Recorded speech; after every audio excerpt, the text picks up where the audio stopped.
pantai kota ini kan boleh dibilang potensinya cukup bagus ya, karena punya pasir putih, airnya jernih. Tapi sejauh ini kan pengelolaannya masih sebatas teman-teman Karang Taruna di sini.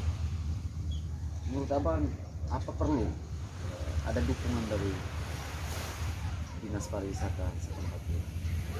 Harus itu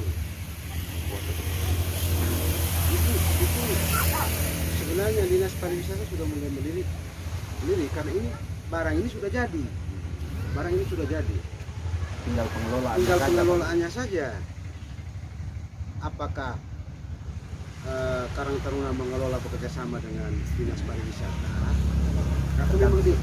Tergantung kesepakatan. Tapi yang jelas harus ada intervensi. Harus ada intervensi. Karena di satu sisi kalau kita memegang pada aturan bahwa tempat ini tetap masih milik pemerintah daerah, yaitu negara, karena masih masuk di separanan pantai, dikelola oleh Karang Taruna setempat. Sampai kapanpun tetap ini asetnya pemerintah daerah. Wajib hukumnya dia intervensi. Atau butuh infrastruktur lainnya. Jangan jauh-jauh lah PU. Ini kan perlu kesadaran juga. Dan di dalam jiwa pemimpin itu harus ada jiwa seninya. Tidak bisa mampu berkreasi. Apalagi ini berhadapan langsung ya. Iya. Karena ini saat musim hujan, kasihan pasir ini dibawa oleh air banjir dari atas. Banjirnya nanti sampai ke laut. Karena jadi teman-teman di sini butuh pagar ini, talut sepanjang ini. Minimal dia bisa menahan arus banjir. Gini, di depan situ kan ada SKB, ada pendidikan. Pemerintah daerah khususnya dinas pariwisata bekerja sama dengan atau intervensi dari PTO, intervensi bisa bikin apa? Kayak mainan-mainan anak-anak, lopo-lopo taman baca.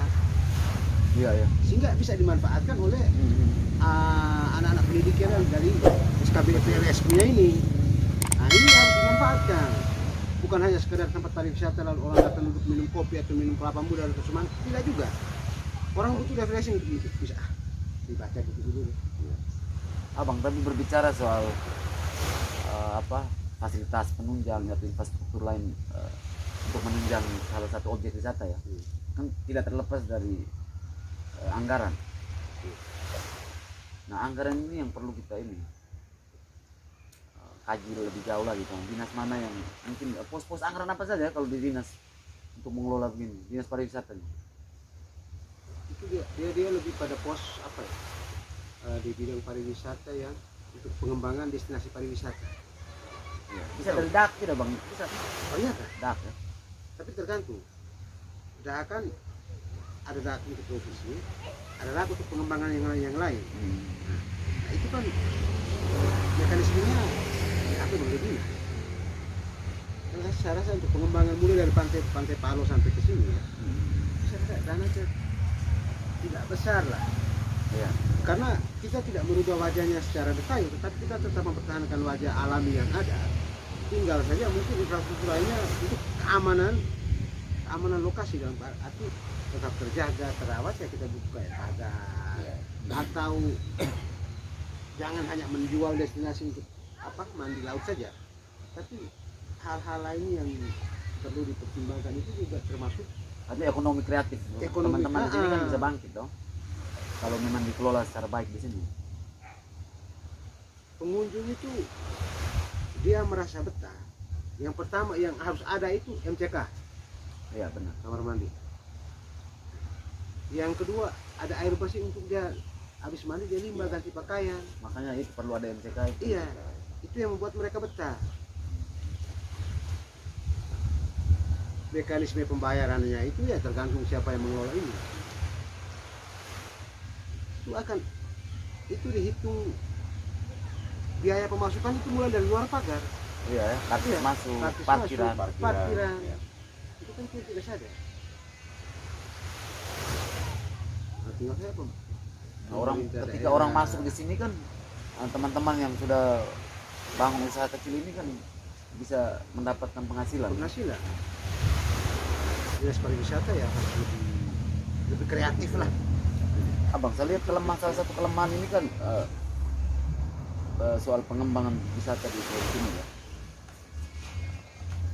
Dari Dinas Pariwisata sendiri sudah dari beberapa tahun sebelumnya itu sudah membentuk apa yang disebut kelompok sadar wisata atau disingkat Pokdar di situ.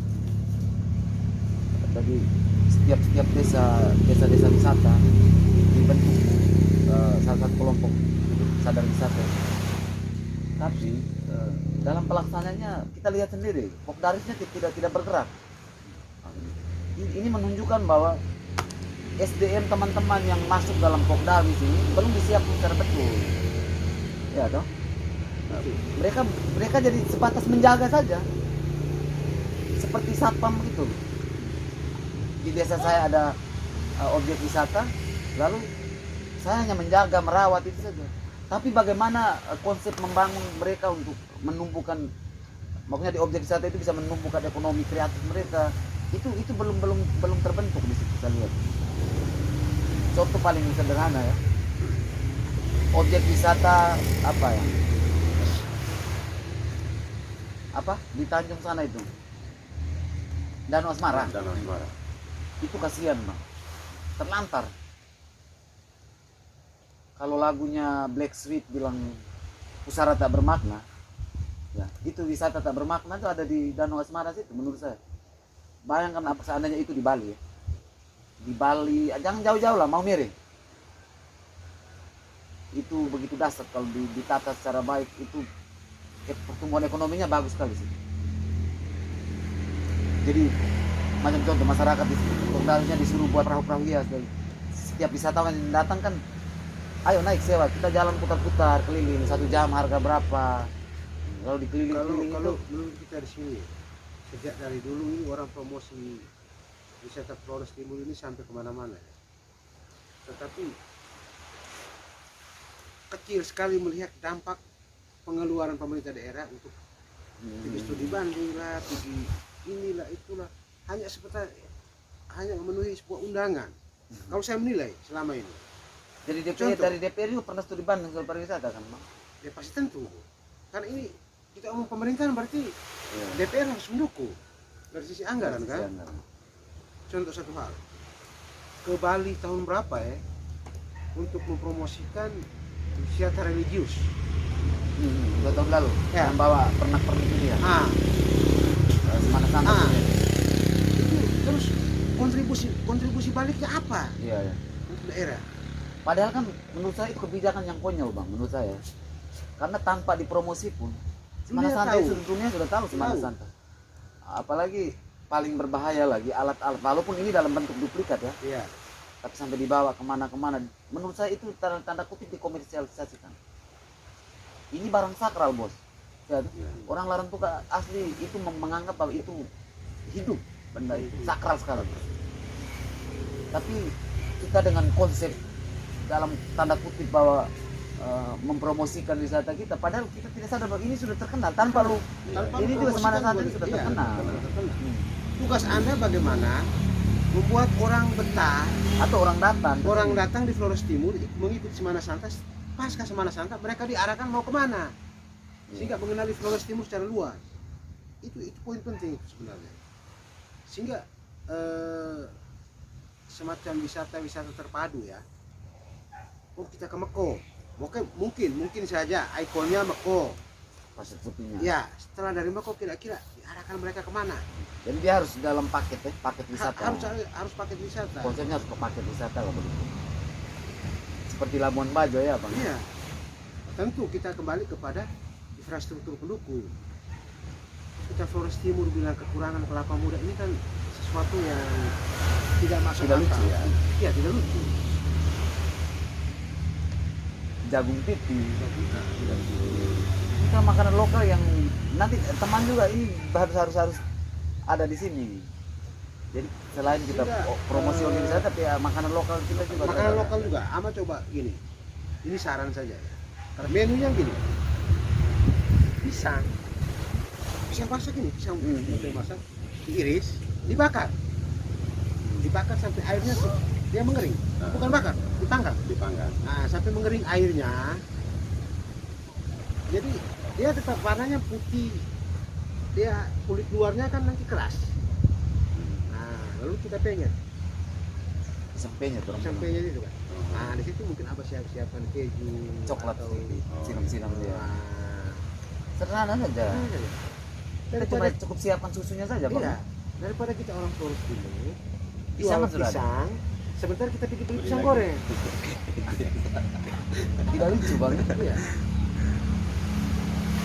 Coba Ama perhatikan, coba Ama dipaketkan ya, jagung titi di oven dengan bagus. Yang Ada penting kacang tanahnya. kemasnya dan utamanya itu kebersihan. Karena ini makanan yang siap saji ya, harus bersih. Jadi jagung titi sedikit, kacang tanahnya sedikit. Nah, ama bungkus ya, ama bungkus. Jadi hitung paket. Ketika orang pesan kopi, harus sodorkan lewat dengan itu, kan dia hitung paket. Ekonomis. Ya, entah itu kopi sama bungkusannya mungkin segini ya, jadi terlalu kecil lah, sama HP lah. Berarti 10.000 ini, contoh paling ya, contoh. Jadi setiap orang pesan kopi, dia mau makan atau tidak makan, tetap Wajib. satu paketnya itu. Itu pun sama seperti Iya. kelola objek wisata ini, Bang. Harusnya begitu, semuanya Dia paket. paket. Jadi ketika orang pasang kopi, saudara bisa sisipkan dengan kacang yang dalam bungkusan kecil dan kacang jagung yang sudah dikelola pakai apa itu. Jadi itu jadi bukan harga kopi saya yang dibayar, tapi dari paket dia berarti dia agak naik sedikit. Sehingga orang pesan kopi ada tiga hal yang terjual, yaitu jagungnya, kopinya, sama kacang tanahnya. Tidak kita jual, jangan hanya semata-mata bahwa kopi, tapi harus punya kreatif, inovasi yang baru. Semoga pemerintah daerah khususnya dinas pariwisata yang sekarang lagi gencar-gencarnya mempromosikan pariwisata, Sama menangkap peluang. menangkap peluang dan diinventaris semua yang ada yang mau dipromosikan, inventaris. Memberdayakan semua Memberdayakan yang sudah ada semuanya. ini. Sehingga apa, dinas pariwisata ya harus lebih kreatif lah